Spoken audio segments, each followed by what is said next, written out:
And he said, Chazav Amalahem, in Malachim Kamesi, Malachim like me, that the walls of this medrash prove it. All of a sudden, the walls started collapsing.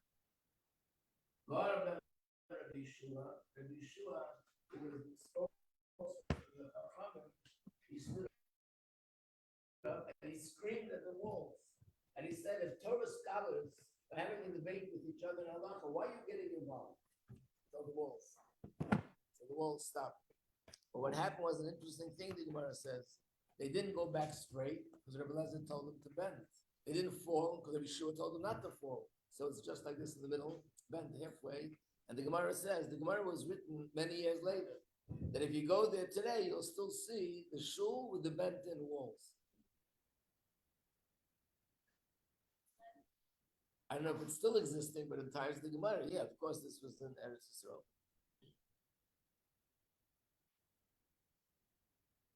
Let's see if they say something here about that. I don't see where it is.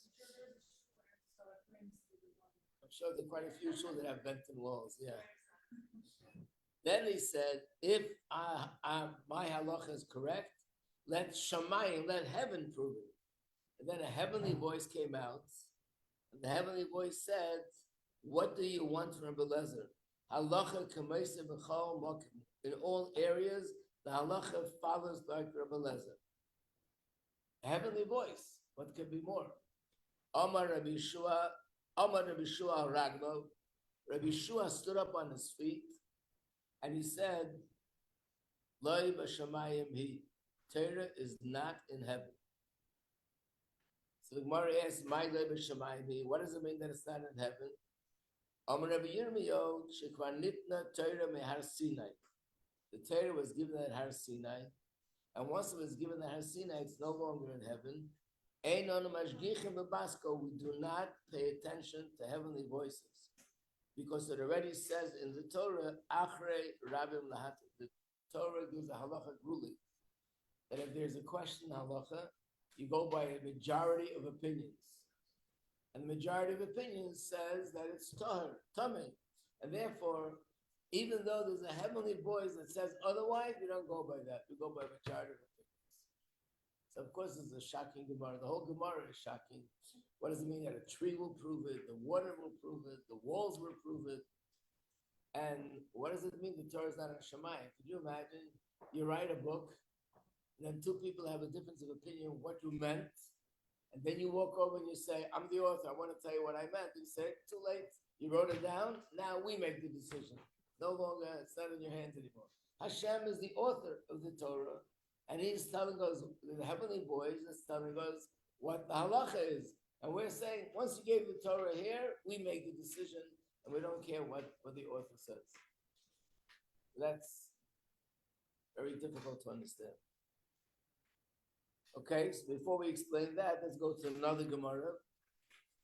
This is the Gemara that describes what happened when Moshe Rabbeinu went up to the mountain to receive the Torah. So here we'll go to page 16.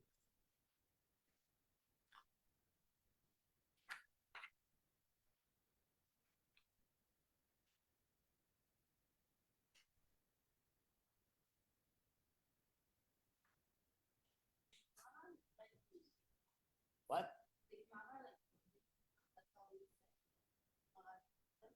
Yeah, but it's Aramaic more than Hebrew. Why 16? Sorry, for Shemayim, 1 second.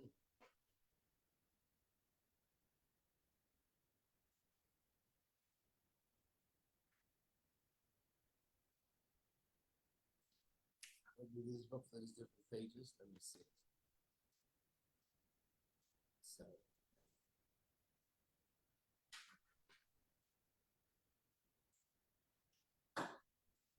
Page 18. I guess there's some changes, so it's a different page.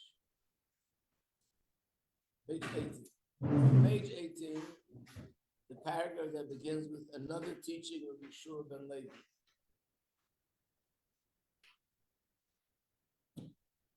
There's a number of things here. All of them are by Shul ben Levi. Omar Rabbi Shul ben Levi. Bishar sheyored Moshe b'lefnei HaKadosh Baruch Hu. Moshe came to Hashem, took the Torah, and as he was ready to take the Torah and come down, Bas Satan, no, we are, 1 second, 89A1, 89A2, 89A3.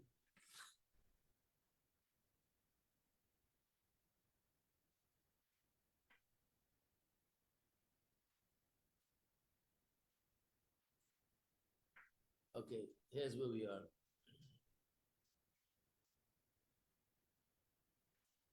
We have to turn to page 16. I was right in the first place. I'm sorry. Page 16. Yeah. Page 16, where it says, Omer Rabbi Shua ben Levi. But both of them say it, so it's the second column. Rabbi Shua ben Levi said like this, B'shah shalom Moshe l'Amorim. When Moshe went up to Shamayim to receive the Torah, Amru Malachi Asharach of Nekadosh Baruch Hu, the angel said to Hashem, Rabbeinu Shalelo, Ma liyilud isha beinenu. What is this human being born to a woman amongst us? We're angels here. What is he doing here? Amar lahen, so Hashem said, the Kabbalah Torah, he came to receive the Torah. Amru lefanav, so they said to Hashem, really? Chamuda Gnuza, this coveted treasure Torah. Shegnuza lecha, that you have this treasure for 900 and Teisha Meyaz V'Shivim B'Arba Deiris Kodim Shnivra Eilam, which means 974 generations before the world was even created.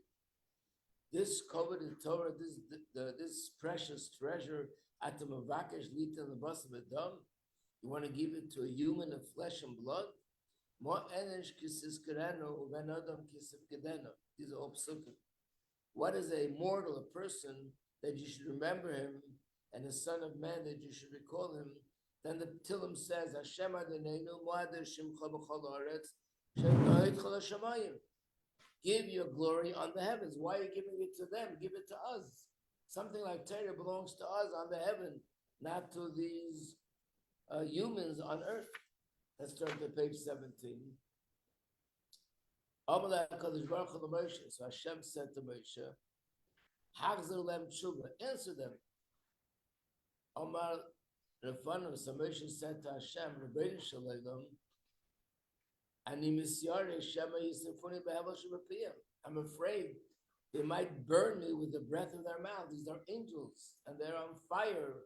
Of course, it's a metaphor, but it means like I can't stand in front of them and argue with them.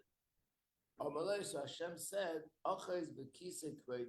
hold on to my throne, and then when you're holding to my throne, you can give them an answer. So Moshe Rabbeinu held on to Hashem's throne, and he said, this is a pasuk that he's holding on to the throne, and Hashem spread his cloud over him, which means Hashem gave him the power to answer them.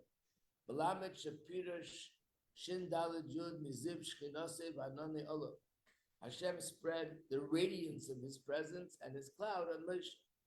And then Moshe said like this, Amar Lefanav, Rabbeinu Shalom, Torah Shatanei, this Torah that you're giving me, Maksiba, what's written in it? I am God that took you out of Mitzrayim. Then he turned to the angels and he said, the Mitzrayim iradatem, were you ever in Mitzrayim? The Parish Tabaratem, were you ever slaves to Parish? Why is the Torah connected to you? Let's go next. What else does it say in the Torah? You shouldn't worship other gods. You live amongst the nations of the world and worship other gods. They have to be told not to worship other gods. Page 18. What else is written there? Remember Shabbos to sanctify it. You angels do work during the week that you need a rest on Shabbos. Let's see what else it says there. Let's see so. Do not swear falsely in the name of Hashem. You do business transactions that you have to take an oath. You have to be told not to take an oath. That's not honest. What else is written there? Honor your father and mother. You have a father and you have a mother that you have to honor. What else is written there? Do not kill. Do not commit adultery. Do not steal. Do you have jealousy? You have Yetzirah that you have to be told not to do these things? As soon as Moshe Rabbeinu finished this argument, Iyar Hashem told Moshe, "You're right." And as it says, Hashem Shimcha, and then it says that the angels actually became his friends, and each one of the angels gave him a gift, a present, and even the angel which is the opposite of life gave him a present. Because later we find that there was a plague and people were dying, and Moshe Rabbeinu took the potatoes, the incense, and when he lit the incense, it stopped. How did he know to do that? Because this angel gave him the secret how to stop when, God forbid, there's a plague. So therefore we see that they all became his friends. But this story is also a story that, of course, it's a medrash, and this is the way medrash is written on the surface, but there has to be so much more depth to the story. What does it mean? I guess the question is, we're talking about angels, and these are angels of Hashem, so they also knew that they weren't the Mitzrayim, and they knew that they have no father and mother, and they knew they don't work during the week, they don't have to rest on Shabbat. They knew all these things. What did Moshe Rabbeinu tell them that was so revolutionary? So, wow, this is an amazing insight, an amazing discovery, and now the angels agreed. Everything he said, they knew before. No chiddush, there's nothing new there. What were they thinking? So the way Chassidus explains this story is that another thing, let's look at the sheet again, the first sheet on page 1, at number 5, where it says, Alpayim Shana Kodma Torah La'olam. Torah preceded the world by 2,000 years. First of all, how could the Torah be there before the world? The whole Torah is about the world. It's the story of Avraham Avinu and Yitzchak and Yaakov and Yosef and the brothers. It never happened yet. How could it all be written up in the Torah? Also, what does it mean 2,000 years before? Before the world was created, there was no time.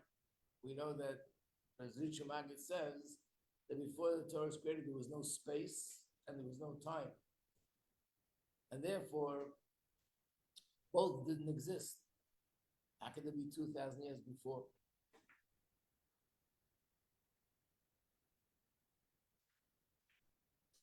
Another thing which is similar to this is number 6. There's a pasuk, Ve'eya etzlei omod. So the Gemara says that this pasuk is alluding to the Torah, and the word omod comes from the word uman, which means crafts or craftsman. That the Torah is the crafts, the keli, the tools, just like a person who builds something needs tools. You need a hammer, you need a saw, you need different tools in order to build. The Eibishter also built a world with tools. What were the tools? The Torah. Again, the same idea that the Torah existed before the world existed, and with the Torah, Hashem created the world. What does it mean that Torah existed before if the whole Torah is about different things that happened in the world? The story when the Iyar were in the Midbar, what are we learning about now? How the Iyar were in the desert, and how they traveled, and the mistakes that they made, and the complaints. How can it say all this existed before the Torah was given? Number 8 is a similar statement. This is from the Zohar, where it says, "Estako beiraisa ubara alma." Hashem looked into the Torah and created the world, which means that just like a person who's building a house. So he looks at the blueprints. An architect makes blueprints. Blueprints is where he puts on a piece of paper all the details of what it's going to look like, where the door is going to be, where the windows are going to be, where the steps are going to be, which will be the first floor, the second floor, this room, that room. And the one who's building follows the blueprints, and that's how he builds the house. So Hashem also built the house, meaning the world, and the blueprints are Torah. These are all statements that keep saying that the Torah came before creation. So what does all that mean? So the answer is, based on something which I think you all know, I hope. But let's see how it fits into all these questions. Number 9, if you look in the booklet on page 37, you'll see the original pasuk, which is, we have here number 9. This is the pasuk in Navi, Shmuel. It says, Kashayema Mashal HaKadmoni. It's underlined. In English, they translate it as the ancient proverb says. And then there's a statement, a quote. But the Gemara says that Mashal HaKadmoni is referring to the Torah. And why is it called Mashal HaKadmoni? Hashem is called Kadmoni. Kadmon means first. Because he was the first. There was nothing else that existed before him. So he's called Kadmon. And what's Mashal HaKadmoni? That's referring to the Torah. The Torah is Hashem's Mashal. So this goes back to something which came up many times in different Maimorim. And that is that the Torah is in a sense like a Mashal. What does it mean it's a Mashal? That you look at the Torah and you see what it says, you realize it's all wise, there's wisdom in the Torah, but we're talking about Hashem, who is the creator of the universe, who is infinite. Clearly his wisdom is infinitely greater than what we understand. So what is written in the Torah and the wisdom that's in the Torah is really a mashal for something much deeper. That's what a mashal is. A mashal means they tell you a little story, and the story seems to be simple, but in the story there's a very deep message, very deep insight. And if you are intelligent enough, you'll understand from the mashal something very deep. And sometimes it's so deep that it can take you a long time to understand from the mashal what's the nimshah. So the same thing is with Torah. Number 10 is one of the quotes related to these very important quotes. This quote comes from the Shavuot, where he said like this: the world thinks, people out there think, that the Torah is talking about earthly things, but there's also different hints and different clues, and it alludes to things that are heavenly. Like sometimes you look in the Chumash and you say there's a little message here about something more spiritual.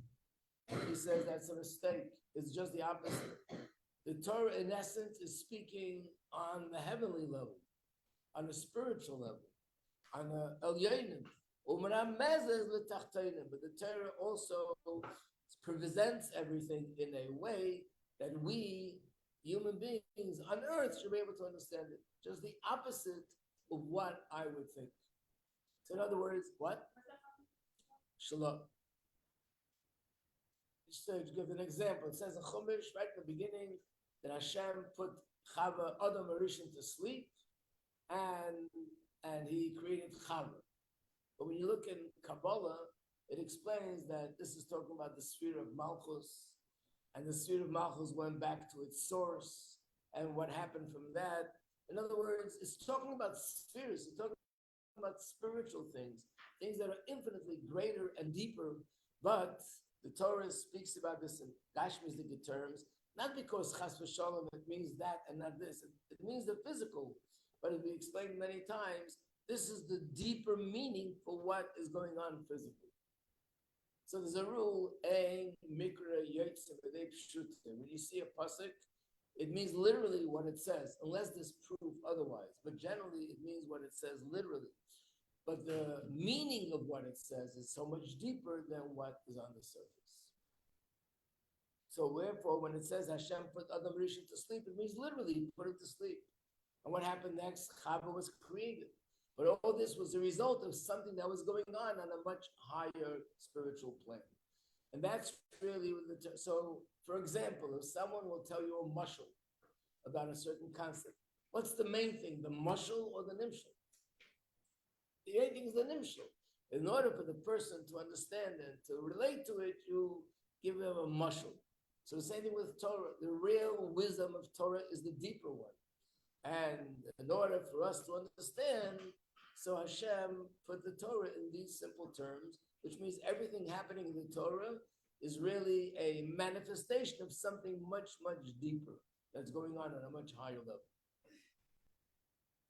So let me remind you, we had this in a few Maimarim, the idea that the Gemara says that once Rabbi Meir passed away, there was no longer those people who could do a mashal.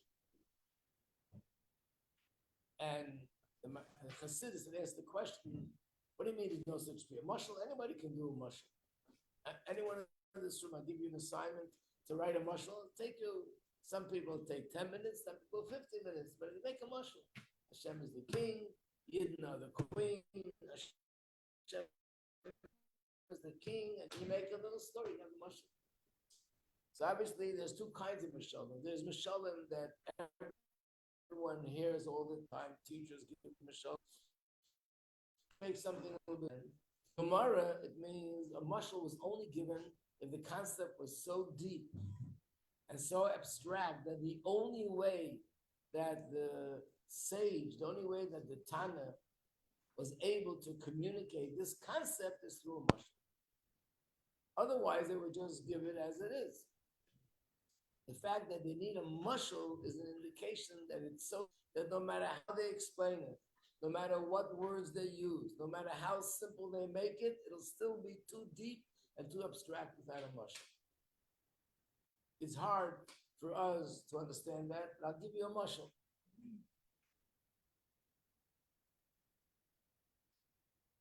Could you explain to a 7-year-old the difference between Chochmah and Bina without a mashal? No, let's try. You tried. That's an 8-year-old. It's impossible.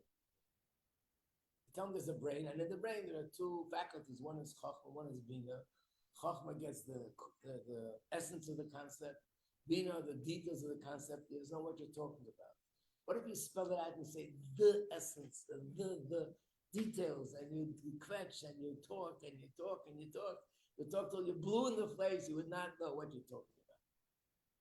So you have to give them a mashal. You give us a little story with something like a seed and a tree, maybe. A tree grows out of a seed.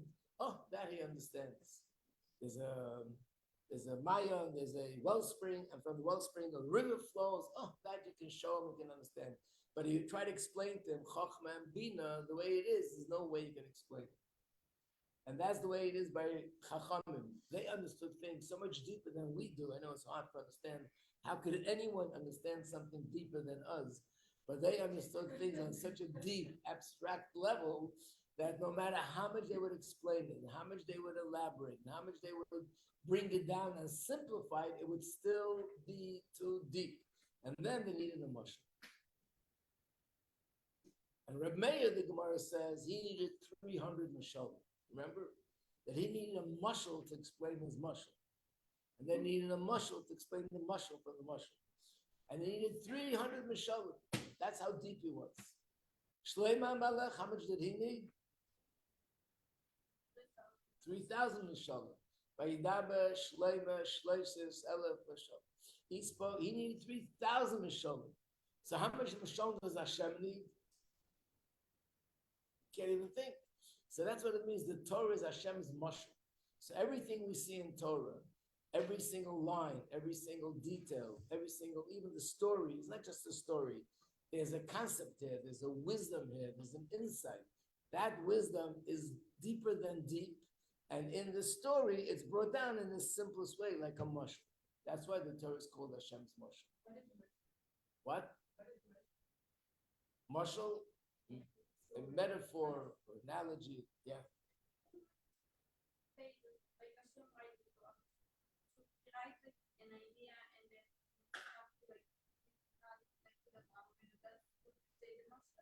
Right. In other words, the principle, the logic, the wisdom that existed before.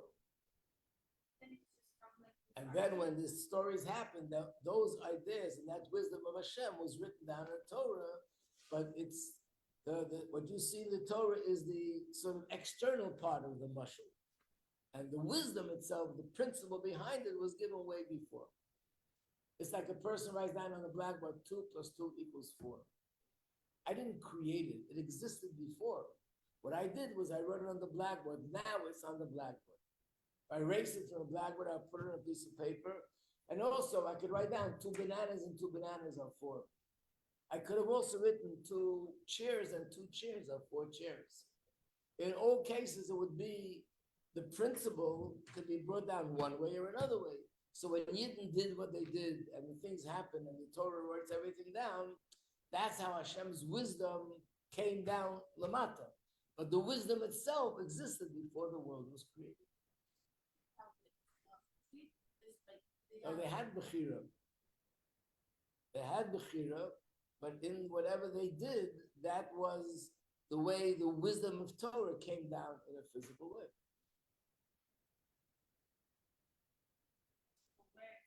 Explains what they did. That's not necessarily like words that explain the actions of the others. Right. So but then Torah explains it a certain way that like. Right, and what the others did, this brings out this idea that the others would, let's say theoretically, the others would do something else. That it would also still be Hashem's wisdom would be come out in a different way. But of course, they had the choice to do what they were doing. But whatever they did, that brought down to this world Hashem's wisdom in one way or another.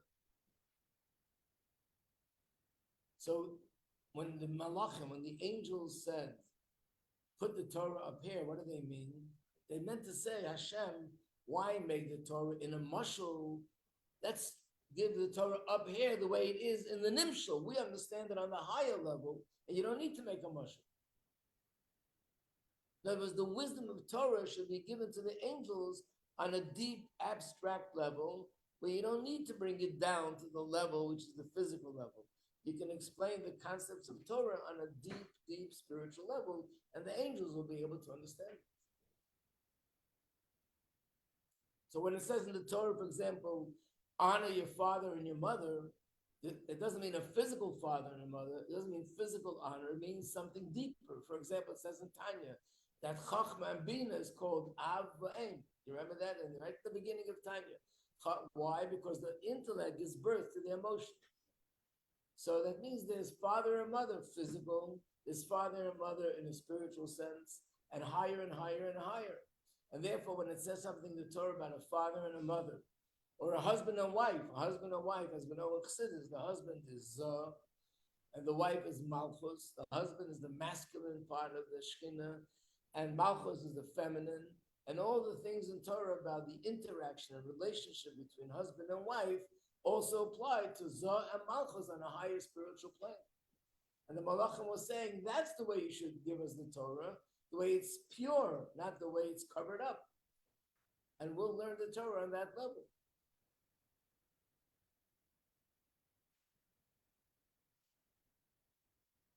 And then the problem is, so what was Moshe Rabbeinu's answer? What is he telling you? You don't have a father and a mother. We know we don't have that, but we're talking about learning Torah on the higher level. What? Oh, so that was Moshe Rabbeinu's answer. Moshe Rabbeinu's answer was that Hashem wants the Torah to be to a physical father and a mother, and a physical world, and a physical Avodah Zarah, and a physical stealing. All these things should be understood on the most physical, gashmistical level, because the Eibishter wants Dira B'Tachtenu. That was his answer. So the idea that you could learn Torah and understand Torah on a higher spiritual, abstract plane, nothing new about that. That's understood. But Moshe Rabbeinu explained to them how the ultimate purpose of creation is not the physical, even though it seems to be so much lower, but that was the answer why the Torah is beginning down here. Yeah.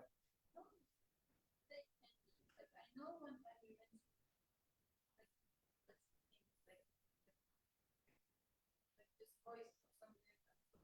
When like all of the story in Gemara happened, like we say like Moshe hold the Sefer, but what do you mean? Like what mean like actually? What does it mean? Like if we don't have it physically, so what, like Moshe hold the Sefer, or the Malachim like spoke to Moshe, so Malachim like something like voice. Well, the malachim are they are just like humans are people. Malachim are an entity. They have a thought. They have feelings. They have malachim are existing entities. They're not just a table or a chair. They have seichel. They have intellect, and they serve Hashem. But are they in body? No, they exist in a different way. It's like the neshama after 120, the neshama goes in and it exists without a body.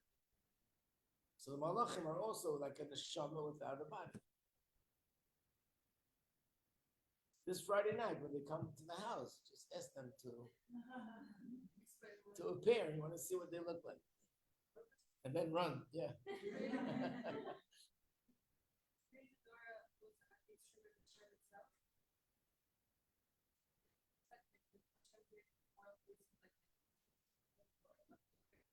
Hashem himself created, of course, before.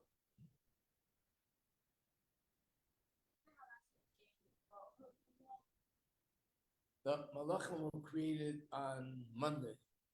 That's what it says. Today. Today's the birthday. Mazel tov, mazel tov. But didn't also Hashem ask Tzaddikim before he created the world, or was it the Malachim? Tzaddikim. Right. One person says malachim, one says tzaddikim. It's all different levels. Truth is, like when you learn Chassidus, you don't really understand everything that's going on. There's so much that we don't understand. In fact, 99.9 we don't understand. But once you learn Chassidus, you understand that it's much deeper than what appears on the surface. You don't imagine this in a very foolish way, like this is what's going on. There's much more depth to the story.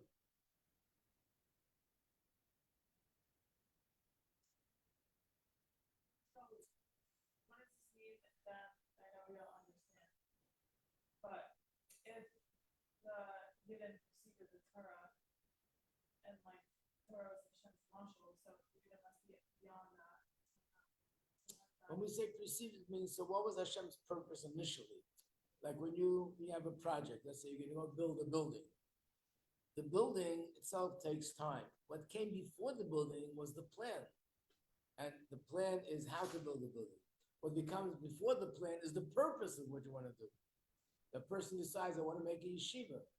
I want to make a building which will be a hospital. I want to make an office building. I want to make a building for families to live there. That's the original plan. That's the first thing, but it's in thought, not in action. So again, let's say Begashmius. I want to bring out, what does it mean that the Chochmah of the Torah existed before the creation? Let's say Begashmius, Hashem created a bird. There's a certain science to a bird, right? The science of how a bird flies. There's a Chochmah there. That's how we learned how to make airplanes. They'll follow. There's a Chochmah in how a bird, there's a science to it. What came first, the science or the bird? The bird? Think again.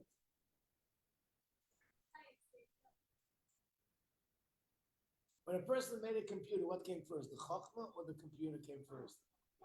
Right. So if Hashem created a bird with Chochmah, first there's a Chochmah, and with that Chochmah, he created a bird. With that Chochmah, he created flies. With that Chochmah, he created the body. So the Chochmah comes before the actual creation. And that's what Torah is.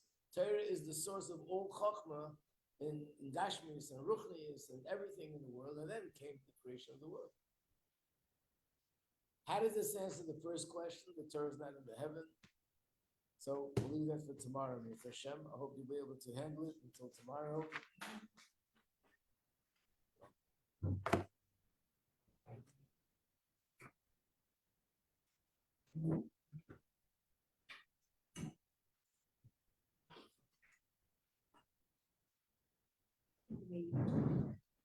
What? Okay.